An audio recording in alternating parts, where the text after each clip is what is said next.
इस एपिसोड में हम लोग डिस्कस करेंगे इलेक्ट्रिकल कंपोनेंट्स के बारे में। हमारे पास में एक इलेक्ट्रिकल सर्किट होता है, उस सर्किट के अंदर कौन कौन से कंपोनेंट्स लगे हुए होते हैं, कौन कौन से कंपोनेंट किस सीक्वेंस में लगे होते हैं। यदि वोल्ट मीटर है तो वो कहाँ हम उसको लगाएंगे, कोई यदि हमारे पास में एमीटर है तो उसकी पोजीशन क्या होगी, उसकी बात करेंगे। ठीक है, आप देखेंगे इन जनरल, आप देखेंगे एक हमारे पास में एक ये इलेक्ट्रिकल सर्किट है। देखिए एक ये इलेक्ट्रिकल सर्किट है जहां पे तीन बैटरी, आप देखेंगे तीन battery back to back connected है, एक के पीछे एक लगी हुई है। यहाँ पे एक रजिस्टर लगा हुआ है, एक बल्ब कनेक्टेड है, एक स्विच लगा हुआ है। इस स्विच का क्या काम होगा, स्विच को आप ऑन ऑफ करेंगे, आपके पास में ये बल्ब ऑन ऑफ होगा। ये बल्ब इन सबको आप देखेंगे, इन सबको हम हटा के एक इस तरीके से रिप्रेजेंट करते हैं। ये इसका रिप्रेजेंटेशन है, दिस इज रिप्रेजेंटेशन। आपने इन सारे सेल्स को हटा के देखो, एक इस तरीके से बैटरी यहां पे लगा रखी है, ये स्विच लगा हुआ है, ये बल्ब का सिंबल है, ये रजिस्टर का सिंबल है।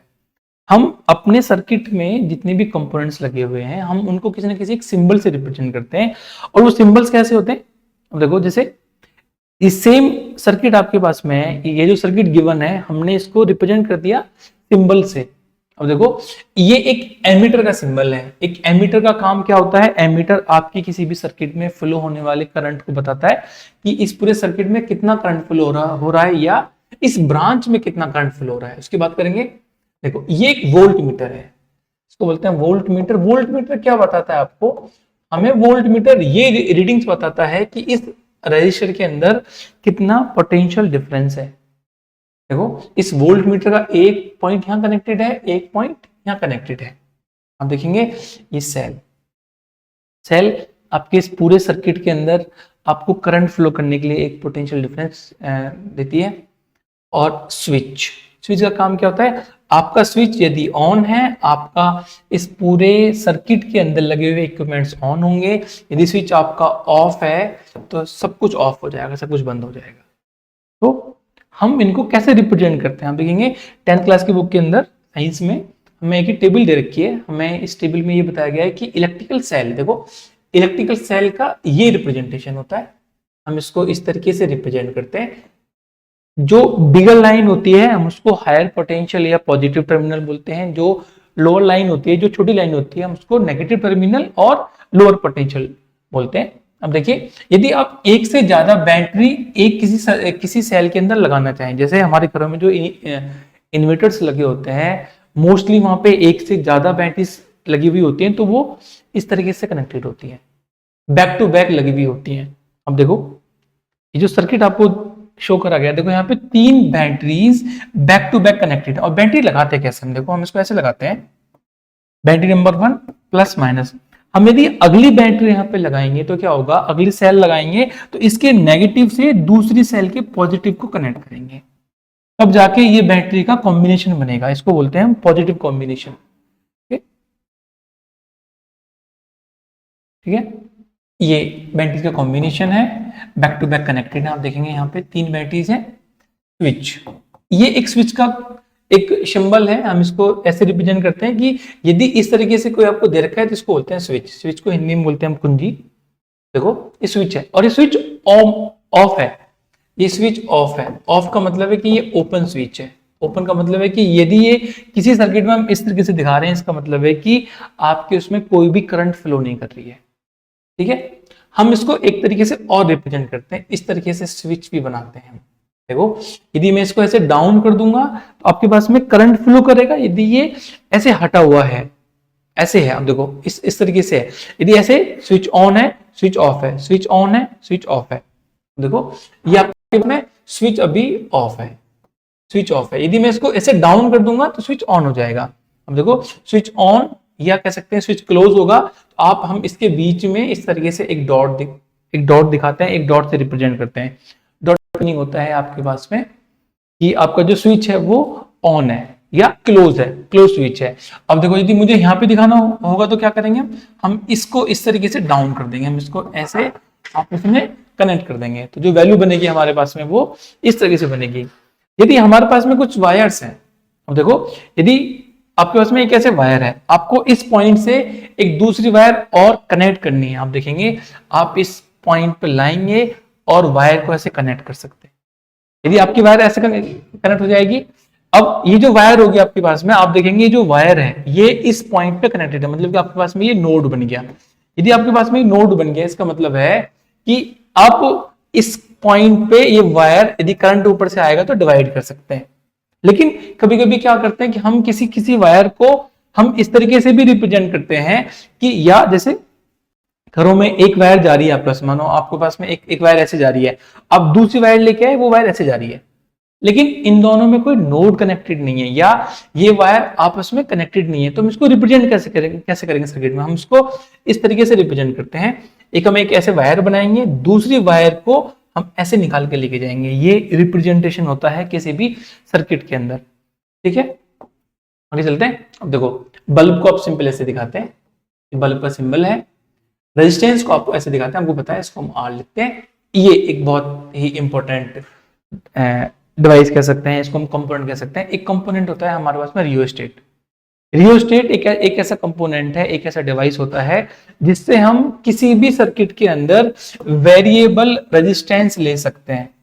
वेरिएबल रेजिस्टेंस का मतलब है, सपोज करो आपको किसी सर्किट के अंदर डिफरेंट टाइम पे डिफरेंट आर की वैल्यू चाहिए, आपको एक किसी भी उस पे आर 100 वैल्यू चाहिए, कभी आपको 150 वैल्यू चाहिए, कभी आपको 50 वैल्यू चाहिए। अब यदि आपको इन तीनों वैल्यूज के लिए अलग अलग आर लगाएंगे तो आपको 3 रेजिस्टेंस की रिक्वायरमेंट होगी। लेकिन हमारे पास में रियोस्टेट एक ऐसा डिवाइस होता है, एक ऐसा कंपोनेंट होता है जो आपको एक साथ अलग अलग वैल्यूज दे सकता है। कैसे दे सकता है अभी आने वाली स्लाइड में देखेंगे, लेकिन आपसे बोर्ड में भी ये क्वेश्चन पूछ सकते हैं कि एक ऐसा कंपोनेंट बताइए जो कंपोनेंट आपके पास में वेरिएबल रेजिस्टेंस आपको प्रोवाइड करता है, तो इसको बोलते हैं रियोस्टेट। एमीटर, हम एमीटर को ऐसे दिखाते हैं, देखिए एक ऐसे सर्कल बनाते हैं, उस सर्कल के अंदर हम ए लिखते हैं, एक पॉजिटिव नेगेटिव, यहाँ पे हम इसको साइन लिखते हैं। ये एमीटर क्या करता है? एमीटर आपकी किसी भी सर्किट में किसी भी ब्रांच में फ्लो होने वाले करंट को बताता है।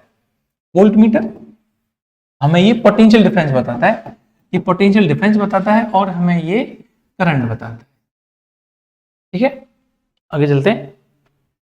अब देखेंगे कुछ यहाँ पे वोल्ट मीटर और एमीटर आपको दिखाए गए हैं, इनको हम एक्चुअली में एनालॉग बोलते हैं। ये एनालॉग वोल्ट मीटर और एमीटर, आप देखिए ये आपके पास में एक एनालॉग वोल्ट मीटर है और आपके पास में एक एनालॉग एमीटर। आप इसको कैसे पहचानेंगे? देखो देखने में दोनों सेम है, देखने में दोनों सेम होते हैं, हम कैसे पहचानेंगे कि एक वोल्ट मीटर है और एमीटर? आप देखो जहां पे V लिखा हुआ है वो वोल्ट मीटर होता है, जहां पे A लिखा हुआ है वो एमीटर होता है। ये जो निडल इसके अंदर है, ये निडल इस तरीके से मूव करती है और जिस पॉइंट पे जाके रुक जाती है वो बोलते हैं उसकी वो रीडिंग है। और देखो यदि ये निडल यहाँ से ऐसे मूव करके यहाँ पे जाके रुकती है, इसका मतलब वो हम बोलते हैं कि इसके अंदर 220 वोल्ट है, 220 वोल्ट है या 200 वोल्ट है, हम उसकी बात करेंगे। ऐसे ही ये नीडल ऐसे मूव करती है, तो जिस पॉइंट पे जाके मानो आपके ये ऐसे फिक्स हो जाएगी या वहां पे जाके बैलेंस हो जाएगी, तो हम बोलेंगे कि ये उसकी वैल्यू मानो 60 एम्पियर है, 60 मिली एम्पियर है, ऐसे जो भी वैल्यूज होंगी उसके लिए होंगे। और हम इसको लगाते कैसे हैं? बोर्ड में ये क्वेश्चन आपसे पूछा जाता है कि एमीटर वोल्ट मीटर रेजिस्टेंस के साथ में कैसे कनेक्टेड होते हैं, उसकी बात भी करेंगे। देखो यहाँ पे 2 पार्ट्स आपको दिख रहे हैं, एक रेड है और एक ब्लैक है। इस रेड पे हम पॉजिटिव लगाते हैं और इस ब्लैक पे हम नेगेटिव पार्ट लगाते हैं। अब देखो, अब यहां पे देखेंगे जो एमीटर आपके पास में है इस एमीटर में, अब देखिए ये जो एमीटर है, इस एमीटर में देखो ये पॉजिटिव लिखा हुआ है, ये नेगेटिव लिखा हुआ है। ये जो पॉजिटिव है, ये पॉजिटिव ये रेड वाला पोर्ट है, नेगेटिव ये ब्लैक वाला पोर्ट है। दोनों में नेगेटिव पॉजिटिव हम ऐसे ही शो करते हैं। ठीक है, ये एक डिजिटल मल्टीमीटर है। एक्चुअली क्या है कि हम ये जो आप 2 डिवाइस देख रहे हैं, ये डिवाइस सिर्फ और सिर्फ आजकल लैब्स में यूज होते हैं। In general in practical science में इनको यूज नहीं करा जाता है, ये सिर्फ लैब में आपको मिलेंगे। आपको जो इलेक्ट्रिशियन यूज करते हैं वो आजकल ये एक डिवाइस यूज करते हैं, हम जिसको डिजिटल मल्टीमीटर बोलते हैं। एक्चुअली डिजिटल का मतलब क्या है कि जिसके अंदर रीडिंग्स आपको आती हैं, हम इनको एनालॉग बोलते हैं। एक नीडल आपके पास में है वो मूव करती है, लेकिन यहाँ पे डिजिटल आपको जो भी वैल्यू आती है, आप देखो यहाँ पे आपको एक ऐसे नंबर की फॉर्म में शो करती है। ठीक है। अब ये डिजिटल मल्टीमीटर क्यों बोल रहे हैं, क्योंकि ये वोल्ट मीटर की तरह काम भी करता है, ये आपके लिए वोल्ट मीटर की तरह के भी काम करता है और एमीटर की तरह भी काम करता है। कैसे काम करता है देखो, ये एक कॉमन पोर्ट है, यहाँ पे हम ब्लैक वाले वायर को, ये जो आपको ब्लैक वायर दिख रहा है, हम यहाँ पे ब्लैक वायर लगाते हैं। उसके साथ साथ में आप देखेंगे ये एमीटर के लिए है, ये वोल्ट मीटर के लिए है। यदि आपको कहीं पे इस डिवाइस को एज ए एमीटर यूज करना है तो आप क्या करोगे, आप रेड वाले वायर को यहां लगाएंगे, जाके आप चेक कर लेंगे, आप आपके इसमें कोई पॉइंट होगा। यदि आपको वोल्ट मीटर की तरह यूज करना है तो आप रेड वाले वायर को यहां लगाएंगे और किसी भी रेजिस्टेंस के अक्रॉस आप जाके पोटेंशियल डिफरेंस चेक कर सकते हैं। अब क्या होगा इसमें, एक ही डिवाइस में आपको दोनों तरह के एमीटर और वोल्ट मीटर की तरह फंक्शनिंग मिलेगी, तो इसलिए हम इसको बोलते हैं डिजिटल मल्टीमीटर। ठीक है, ये वो डिवाइस है रियोस्टेट, इसका ये रिप्रेजेंटेशन है कि ये किस तरीके से आपको डिफरेंट टाइप के आर की वैल्यू प्रोवाइड कर सकता है, उसकी बात करेंगे। आप देखो ये जो ब्लैक कलर का, देखो इसके ऊपर एक मूवेबल एक पिस्टन लगा हुआ है, ये ऐसे मूव करता है, ऐसे मूव करेगा। देखो ये कॉइल्स है, ये कॉइल्स है। अब देखो यदि आप ये मान के चलो कि यहां से इसकी स्टार्टिंग होती है, ये इसका स्टार्टिंग पॉइंट है, इस स्टार्टिंग पॉइंट से लेके और ये इसका एंडिंग पॉइंट है, और यदि इसकी लेंथ में मान लू 1 मीटर है, इन जनरल में मान लू इसकी जो लेंथ है वो 1 मीटर है, और यदि आपसे बोला जाए कि 1 मीटर के लिए 1 सेंटीमीटर में ये आपको वैल्यू देता है 10 ओम।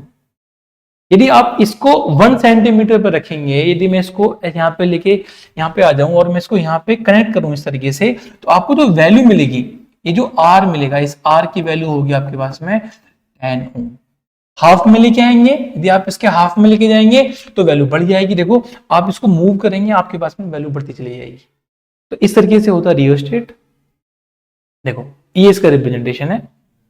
अब देखो यदि यहां से हम इसकी स्टार्टिंग करते हैं और ये इसका एंड पॉइंट है, अब मानो कि हर किसी टर्न पे आपके पास में जो वैल्यू आपको मिलती है वो 10 ओम की वैल्यू मिलती है। अब देखो यदि मैं इस निब को यहां से हटा के यहां पे लगाऊंगा तो आपको जो वैल्यू मिलेगी वो 10 ओम मिलेगी। मैं यदि इसको यहां पे रखूंगा तो वैल्यू कितनी मिलेगी, यहां से यहां तक वैल्यू मिलेगी आपको 20 ओम, यहां पर रखेंगे तो वैल्यू मिलेगी 30 ओम। इस तरीके से आप डिफरेंट रेजिस्टेंस की वैल्यू ले सकते हैं, यूज कर सकते हैं सिर्फ एक सिंगल डिवाइस से, इसलिए बोलते हैं हम इसको रियोस्टेट। देखो हम यहाँ पे कनेक्ट करेंगे, आपको वैल्यू मिलेगी 10, यहाँ करेंगे 20, 30, 40, 50, 60, 70, इस तरीके से वैल्यूज आपको मिलेंगी, इसलिए इसको बोलते हैं हम रियोस्टेट। और वेरिएबल रेजिस्टेंस भी इसको बोलते हैं।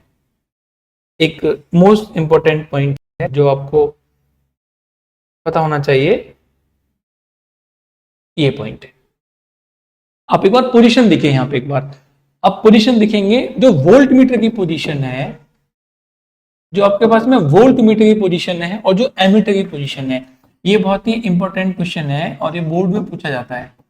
अब देखेंगे जो वोल्ट मीटर की पोजीशन है वो आपके आर के साथ में पैरेलल में है, देखेंगे